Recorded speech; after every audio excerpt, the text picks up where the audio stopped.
NCAA champion at Akron, 6 times U.S. champion, Olympic finalist in 2021, the bronze medalist in Rio, representing Nike, Clayton Murphy. Clayton Murphy, who's emerged this year as the Pan American Games champion. Wow, here comes Murphy as well. And just walks away from these guys. Murphy gets up to meet him. Clayton Murphy with that devastating burst takes the bronze medal. Here comes Clayton Murphy. That will anger Clayton Murphy. Gonna take the US title. He's back. Here comes Clayton Murphy now. He runs a world-leading time With fantastic international experience, it's Clayton Murphy.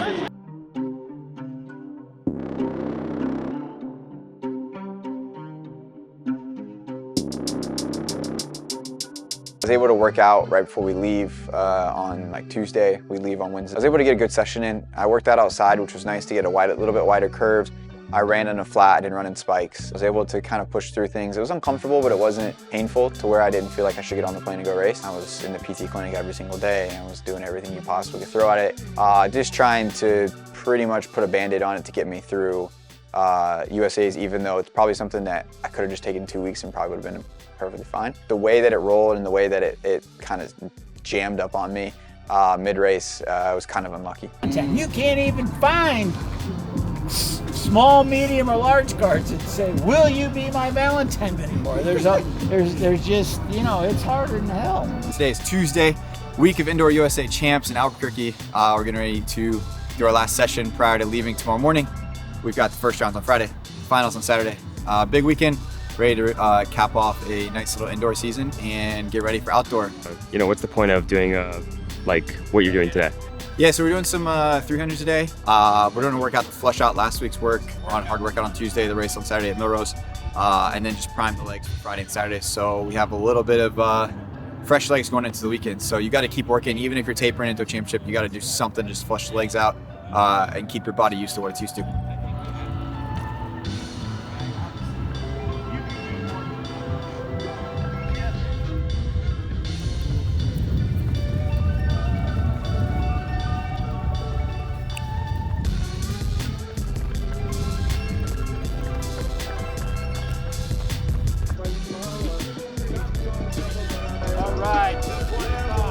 I'm gonna go straight into the 5.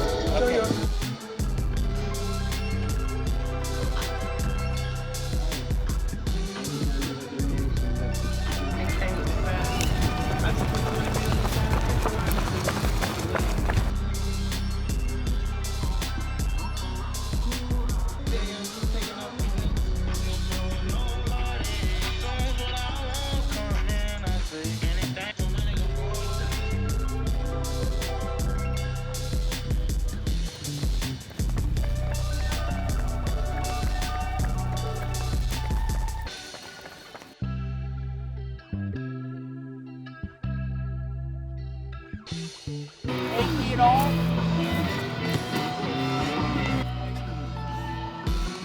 Up, get yourself going quicker when the wind's at your back, okay?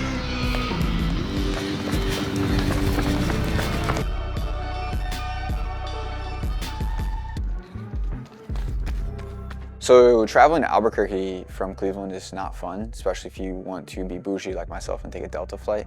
There's not a great way to get to Albuquerque. So I had about 3.5 hour layover in Atlanta, leaving at like 6 a.m. to get there. So that was fun.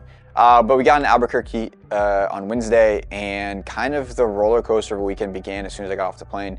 I went to do just an super easy shakeout. I was told not to really run that day, so I just went and did some very extremely easy hurdle drills, some just dynamic stretching, and I immediately started to feel off. So I really worked really hard Wednesday to kind of get over that. Again, thinking it was travel, telling myself it was travel soreness. I got some treatment on Thursday morning. And I had pre-race on Thursday, and I ran well in pre-race. There it is. We love the Ohio connection right there. Mr. Bassett. Yeah, dude, Trevor's a real one. 26 probably. Yeah. Had a hell of a season after that workout, though. Had a hell of a season after that workout. Maybe it's time to run it back. Nope. Nope, it is not. We are 1 set in, I was like, all right, sick. We got like a minute rest. I gathered myself. He starts jogging. I'm like, where are you going? He said, we got to jog to the spot. So I jogged to the spot. I'm like, all right, we got a minute. when Beatty goes up in 10, I was like, what? Like, excuse me, sir? Wild. They put me through the ringer at my own track. But here's my thing. I had never done jog rest before. And jog rest, it's not rest. No. Jog rest is not rest. The ankle was obviously a pretty big bother on the bank track.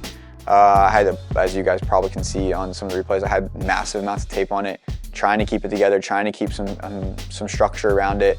I tried it both taped and both without, and I really couldn't run without the taping on it on the banks. As soon as I hit the banks, it just immediately kind of shot up my leg. But again, I felt weird. I felt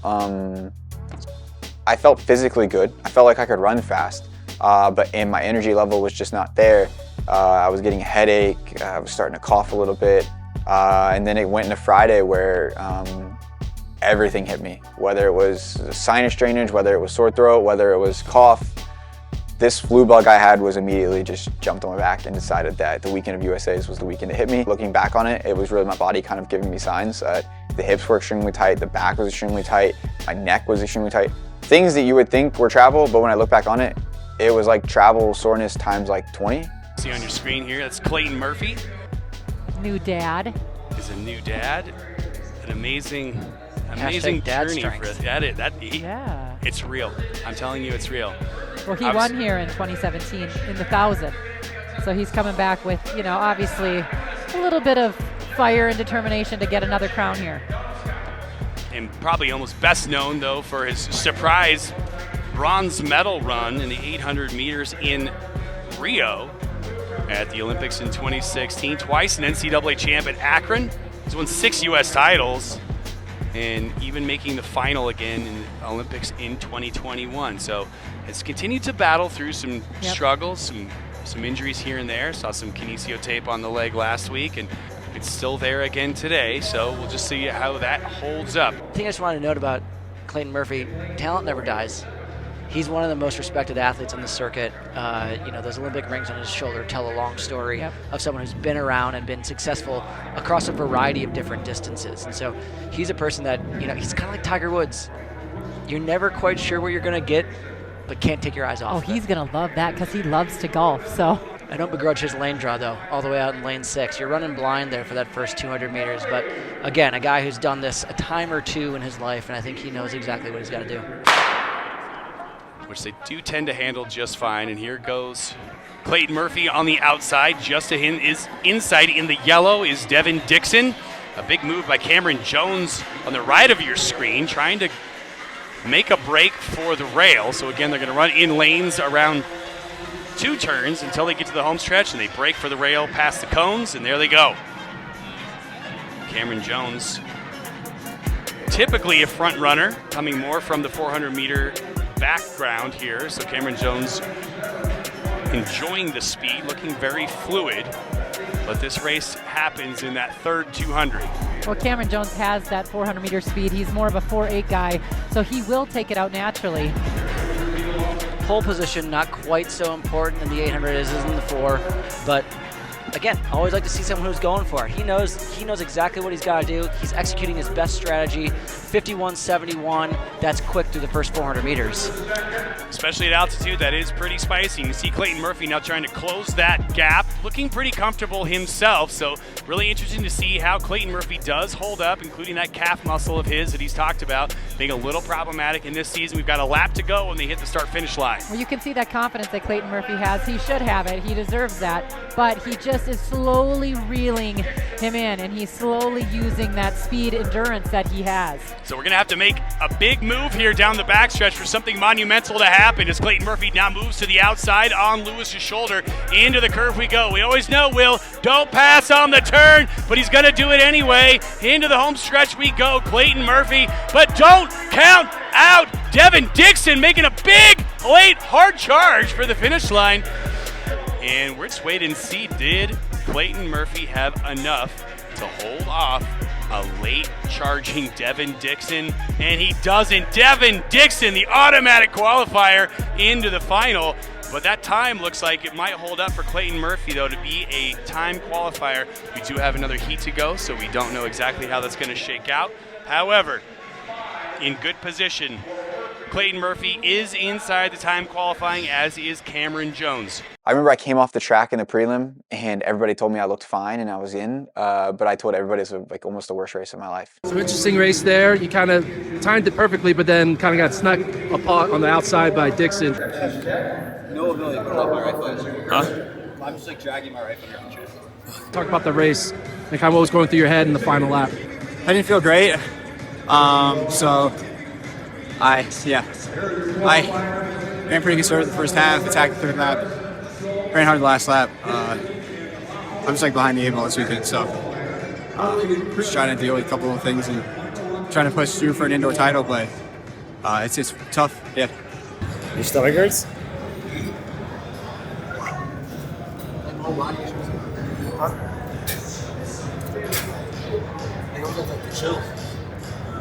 What's different about strategy in an indoor 800 compared to outdoor where, you know, it's only 2 laps versus 4? It's just so much harder to wind up in the curves. Like outdoor, you can hit that last curve and just hit it. In here, you can't. So it's just much different. Yeah. Everybody told me I looked fine and I was in, but I told everybody it was like almost the worst race of my life. And I threw up for 15 minutes. It felt like I was dizzy. I was lightheaded. I was everything you possibly could think of, and I immediately just kept telling myself I'm fine. There's no way I can feel worse on Saturday. You have a fever? No. I just feel really weak right now. I got weak, lightheaded in that interview. So, like I said, got a bunch of treatment on the ankle, treated the calf, treated my back, treated my hips. My room was full of medications to try to get myself going. I had the shower running consistently to humidify the room. I mean, you name it, I'm throwing myself into the ring of fire here to get myself through the weekend. And then the same thing happened Saturday. NCAA champion at Akron, 6 times U.S. champion, Olympic finalist in 2021, the bronze medalist in Rio, representing Nike, Clayton Murphy. As they're introducing the field, includes a Olympic medalist from Rio back in 2016, Clayton Murphy. Yeah, Paul, in fact, when he won that bronze medal at the 2016 Olympics, it was the first U.S. medal in that event since 1992. Clayton Murphy, only second in his heat, and that's why he's on the inside in lane 1.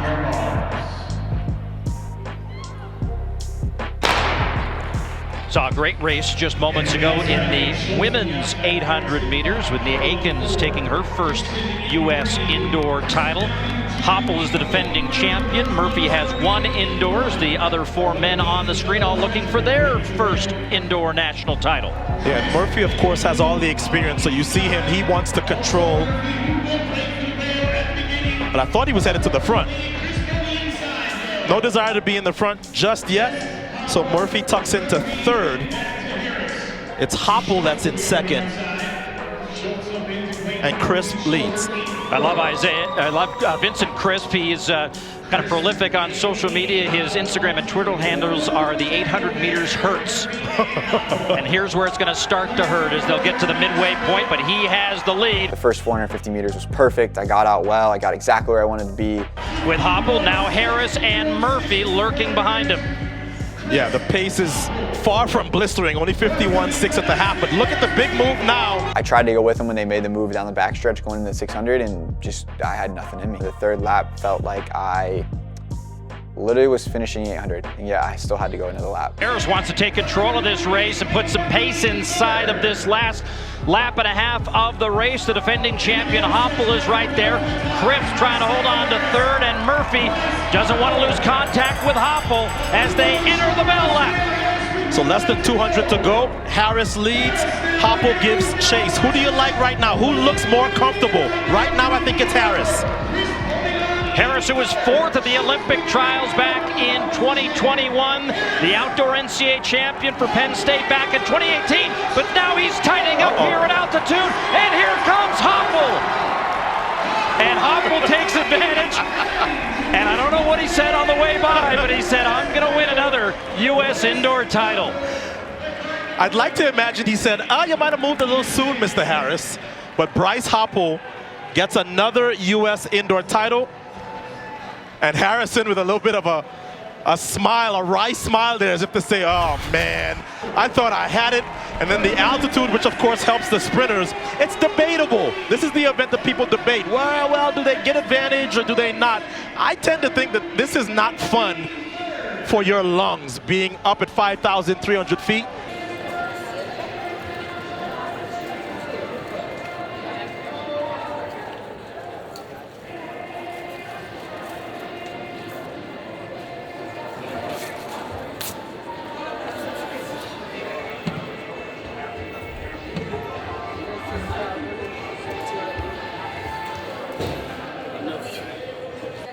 I have zero fucking energy. I can't switch off. Do not worry. So, like this, beat yourself up. Don't beat yourself up. If the U.S. champs win, I'll come here and get 6th.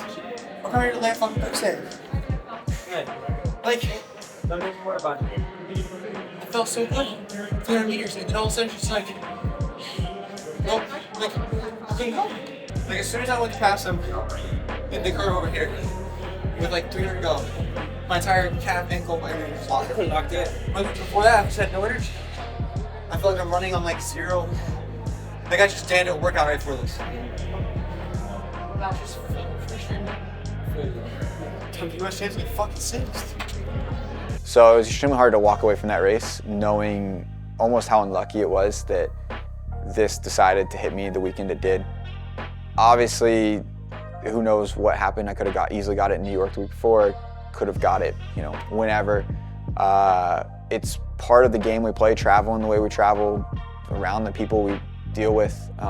Early in the speed, I talk about how packed and crammed up Millrose is, and could have been 1,000 high school kids in there with this, you know, sickness that I caught.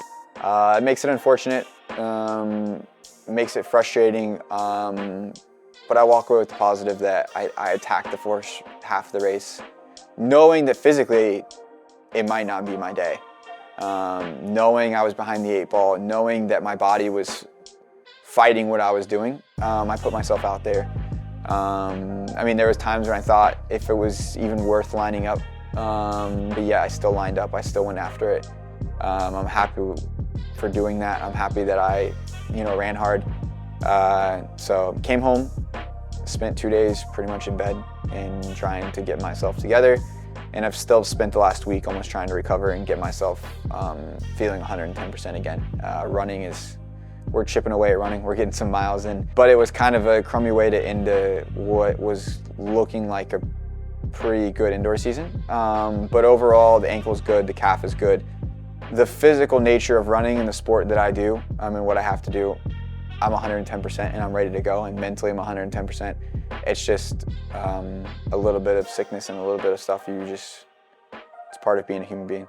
Last thing I'll leave you with, guys, is if your indoor season maybe didn't go as smooth as mine, if your training block hasn't been as up as what you think it should be, I think you got to sit back and look at it, and no one's is perfect.